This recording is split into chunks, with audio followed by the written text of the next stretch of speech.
بسم اللہ الرحمن الرحیم. آج کا ہمارا ٹاپک ہے سوزش کی تعریف، سوزش کے فوائد اور سوزش کے اسباب کے بارے میں. تو سوزش کس کو کہا جاتا ہے؟ سوزش جو ہے اس کو ہم طبی زبان کے اندر التہاب بھی کہتے ہیں اور اس کو ہم انگلش کے اندر جو ہے وہ اریٹیشن کہتے ہیں. اب سوزش ہوتی کیا ہے؟ سوزش اصل میں یہ ہے کہ ہمارے جسم کے کسی بھی مقام پر کسی بھی عضو کے اندر اندرونی یا بیرونی طور پر کسی بھی چیز کا اثر کرنا جس سے جسم کے اندر جو ہے وہ کوئی خراش واقع ہو اور پھر اس خراش کی وجہ سے وہاں پر سکیڑ واقع ہو اور پھر اس سکیڑ کو دور کرنے کے لیے قوت مدافعت کا اس سکیڑ کا علاج کرنا، اس کو دور کرنے کی کوشش کرنا، یہ سوزش کہلاتا ہے. اس کی مثال کو ہم اس طرح سے سمجھ سکتے ہیں کہ جسم کے کسی بھی عضو کے اندر جس وقت سکیڑ واقع ہوتا ہے یا کوئی بھی اندرونی یا بیرونی محیط جو ہے وہ اثر کرتا ہے جس کی وجہ سے وہاں پر خراش واقع ہو جاتی ہے. جب خراش واقع ہوتی ہے تو اس کے بعد اس مقام پر سکیڑ اور انکباس واقع ہو جاتا ہے.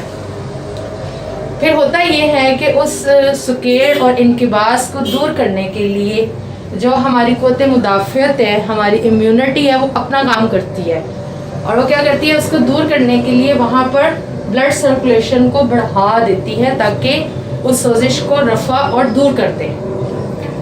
تو اب اگر ہم لوگ دیکھیں، عام طور پہ یہ خیال کیا جاتا ہے کہ جو سوزش ہے یہ ایک مرض ہے، لیکن سوزش جو ہے وہ اللہ رب العزت کا ایک بہت بڑا انعام ہے.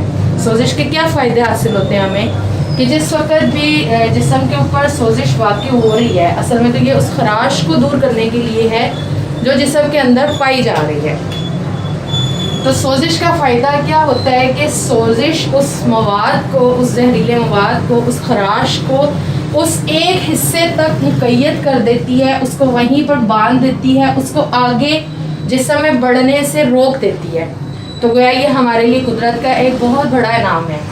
دوسرا کیا کرتی ہے کہ یہ بغیر میڈیسنز کے اپنی پاور کے ساتھ، اپنی امیونٹی کے ساتھ وہاں پہ ورک کرتی ہے اور وہاں سے اس سکیڑ کو، اس انکباس کو دور کرنے کی کوشش کرتی ہے جب تک جو ہے وہ امیونٹی اس کے اوپر غالب رہتی ہے. اگر اللہ نہ کرے امیونٹی جو ہے وہ ویک ہو جائے تو اس وقت پھر مرض کا حملہ اور زیادہ بڑھ جاتا ہے اور پھر جو ہوتی ہے طبیعت مغلوب ہو جاتی ہے اور مرض جو ہوتا ہے وہ اس کے اوپر غالب آ جاتا ہے.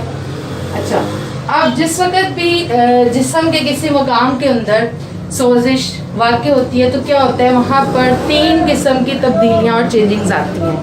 وہاں پہ سب سے پہلے جو ہے نسیجی تبدیلی ہوتی ہے، اس کے بعد پھر اس کے اندر کیمیاوی تبدیلی ہوتی ہے اور سب سے آخر میں اس میں عضوی تبدیلیاں واقع ہونا شروع ہو جاتی ہیں. تو کیمیاوی تبدیلیاں کس طرح سے ہوتی ہیں اس کو سمجھنے کے لیے ہم مختصر سا اس کو دیکھتے ہیں. یہ مثال کے طور پر ہماری جلد ہے، اس میں سب سے اوپر جو ہے اعصاب ہیں، نروز ہیں، اس کے نیچے جو ہے ہمارے گلینڈز ہیں اور سب سے آخر کے اندر جو ہے یہ عضلات یعنی کہ ہمارے مسلز ہیں. اب اگر تو ہماری سوزش جو ہے وہ ہلکے درجے کی ہوگی تو یہ کیا کرے گی، یہ صرف اور صرف اعصاب تک متاثر کرے گی. اب جب یہ اعصاب کے اوپر، اب جس وقت سوزش واقع ہوگی ہوگا کیا، یہاں پر جو آکسیجن ہوگی وہ جل جائے گی اور کاربن ڈائی آکسائڈ گیس جو ہوگی وہ پیدا ہو جائے گی. اب جس وقت یہ اعصاب کو متاثر کرے گی تو یہاں پر غشائے مخاطی سے ایک رطوبت جو ہوگی وہ ترشے کرے گی اپنا، اس سوزش کو رفع کرنے کے لیے، اس کو ختم کرنے کے لیے. اور یہاں پر اس رطوبت کا اخراج اس وقت تک رہے گا جب تک وہاں پر سوزش قائم رہے گی. جس وقت سوزش وقت کے ساتھ ساتھ ختم ہو جائے گی، یہ جو رطوبت یہاں سے سکریشن ہو رہی ہے اس کی، اس رطوبت کا اخراج بھی رک جائے گا. اور اگر جو ہے اس کی اعصابی سوزش سے بڑھ کر یہ درمیانے درجے کی سوزش بن جائے تو پھر یہ ہمارے غدود یعنی گلینڈز تک کو متاثر کر دیتی ہے اور اس وقت یہاں پر اس رطوبت کے ساتھ ساتھ خون کا اخراج بھی ہونا شروع ہو جاتا ہے، یعنی گویا ایک قسم کا کچ لہو نکلنا شروع ہو جاتا ہے. اور اگر جو ہے وہ انتہائی شدید درجے کی سوزش ہو تو پھر یہ ہمارے عضلات تک کو متاثر کرتی ہے اور اس وقت جو ہے یہاں پر رطوبات کا اخراج بالکل بند ہو جاتا ہے کیونکہ اعصاب کا سلسلہ بہت دور منقطع ہو چکا ہوتا ہے. اب یہاں سے خالص جو ہوتا ہے وہ بلڈ خارج ہونا شروع ہو جاتا ہے. تو یہ تو اس کی کیمیائی تبدیلیاں ہوتی ہیں ساری اس کے اندر. چلیے اب ہم دیکھتے ہیں تھوڑا سا سوزش کے اسباب کے اوپر کہ سوزش کے سبب کیا کیا ہے. جیسا کہ ہمیں پتہ ہے ہر مرض کے عموماً 3 ہی اسباب ہوتے ہیں.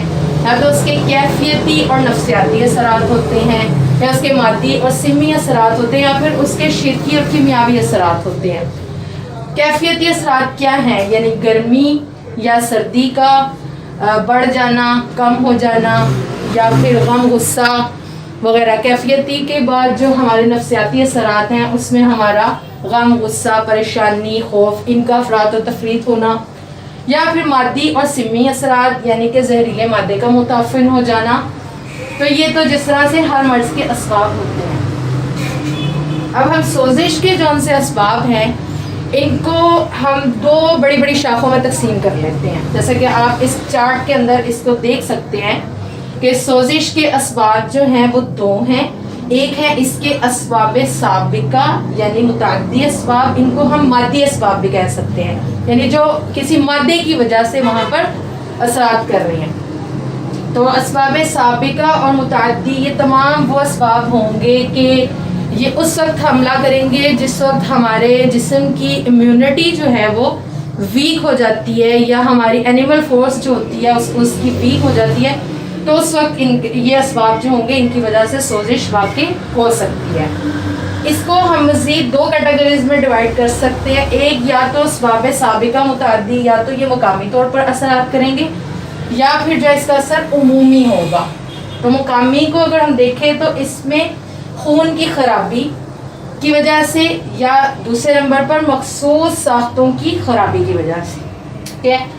اور عمومی اسباب میں جیسے کہ ہم دیکھتے ہیں کہ کسی فاسد مادے کا خون کے اندر شامل ہو جانا, مثال کے طور پر جیسے ڈائبٹک پیشنٹس کے اندر ہوتا ہے, یا پھر نقرس کے مریض ہوتے ہیں ان کے اندر ہوتا ہے, یا عمومی اسباب کے اندر ہم بڑھاپے کو بھی کہہ سکتے ہیں.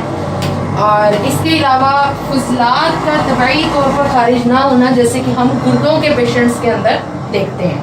ٹھیک ہے جی. اس کے بعد آ جاتے ہیں اس کے اسباب محرکہ یا واصلہ. ان کو ہم غیر مادی اسباب یعنی کہ کیفیتی اور مادی اسباب کہہ سکتے ہیں. ان کی آگے سے 3 اقسام بنتی ہیں. سب سے پہلے نمبر 1 مہیجات علمیہ, نمبر 2 مہیجات طبعیہ, اور نمبر 3 مہیجات سمیہ. اب مہیجات علمیہ کیا ہے؟ یعنی ایسے مہیجات جو تکلیف کا سبب بنے پہلے اور اس کے بعد سوزش پیدا ہو. مثال کے طور پر موچ آ جائے, ٹھیک ہے, چوٹ لگ جائے, زخم ہو, یا کوئی کسی کو مار دے, تو یہ اس کے اندر آئیں گے. مہیجات طبعیہ سے مراد کسی بھی چیز سے جلنا, آگ سے جلنا, پانی میں ڈوبنا, یا برقی نموجات جیسے کہ کرنٹ وغیرہ کا لگ جانا. تو یہ اسباب کو ہم اسباب طبعیہ یعنی اسباب محرکہ کی 2nd کیٹیگری طبعیہ میں ہم اس کو کاؤنٹ کریں گے. ٹھیک ہے جی. اس کے بعد اس کے تیسری جو سی اسباب محرکہ کی تیسری قسم بنے گی وہ بنیں گے اسباب سمیہ یعنی زہر وغیرہ.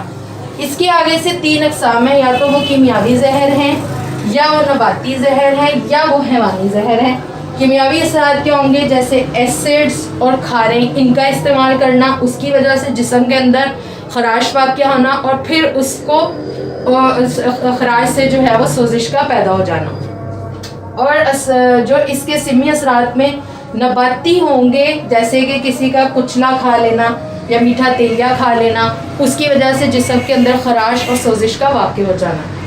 اور حیوانی اثرات کے اندر کیڑے اور حشرات الارض یا کسی بھی جانور کا لعاب وغیرہ, سانپ بچھو کا کاٹنا, یا کسی بھی کیڑے وغیرہ کا کاٹنا, تو یہ اس کو ہم اس کے حیوانی اسباب میں یعنی اس کے سمیہ میں سے حیوانی اثرات میں ہم اس کو کاؤنٹ کریں گے. تو یہ تھے اس کی موٹے موٹے اسباب, یعنی جن کو ہم آسانی سے سمجھ سکتے ہیں کہ سوزش کے 2 ہی قسم کے اسباب ہوں گے, یا تو وہ مادی ہوں گے یعنی اس کا سبب مادی ہوگا, یا وہ مادی ہوں گے یعنی وہ باہر سے کسی وجہ سے پہلے آئیں گے جسم میں خراش واقع کریں گے اور پھر سوزش کا سبب بن جائیں گے، اور یا پھر وہ مادی اسباب ہوں گے یعنی اسباب سابقہ ہوں گے، یعنی مادے کی وجہ سے جسم کی اندرونی طور پہ بلڈ کا خراب ہو جانا، مادے کا متعفن ہو جانا، اس وجہ سے سوزش کا سبب بننا۔ تو یہ اس کی تعریفات تھی۔ تو انشاءاللہ اس کی علامات کے اوپر ہم انشاءاللہ اگلے لیکچر کے اندر بات کریں گے اور پھر اس کے علاج پہ بات کریں گے۔ السلام علیکم۔